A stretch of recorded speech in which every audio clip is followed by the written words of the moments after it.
So ayun mga kapatid, nag-request ng donut si Matmat. You want donut? Donut? You want it? Nga donut. Tara, bibili natin siya ng donut. Yes, Papa. Let's go. Ayan na nga, nagmamadali siya sumakay kasi gutom na siya mga kapatid ko. Ayan, okay daw. Tinanong ko siyang okay daw, kumindat pa siya. Ito nga pala yung gamit ko, Yadea e-bike mga kapatid ko. Naiyon ko nga pala yung susi, galit na yata si Matmat.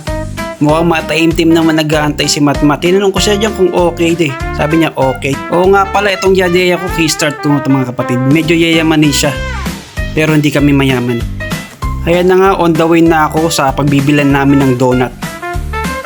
Ayan o, sa sobrang excited ni Matmat, balak pa yatang tumalon. Makakatalong kaya siya. Let's go, tignan natin. Ayun, tumalon. At ayun na nga, nandito na kami sa 7-Eleven Olongapo City. Bibili na si Matmat ng kanyang pagkain.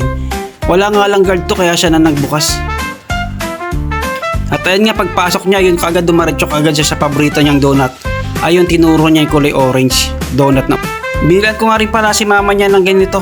Pizza pa, gusto niya daw to eh. Ayan, mataimtim siyang pumipila mga kapatid ko, pero gutom na yan. At sa wakas ito, nagbabayad na kami. Donut, Oreo, tsaka pizza pa nga pala ang aming nabili. Ayan siya, nagbabayad siya. Ayan si ate oh. At sa kabutihang palad, na iwan ko pala ang susi dito sa aking e-bike na yari ako. Ayun na nga, pauwi na kami. Hindi ko alam ang gagawin. Nagpapaliwanag kay miss na iwan ko ang susi. Yari ako. Ito na mga kapatid ko, kinakabahan ko no. Ayan, para uwi na kami. Ayan na, kakainin ni Matmat ang kanyang donut. Ayan na, kakainin na Matmat. Okay daw, sabi niya. Sabi ko, bigyan mo si mama.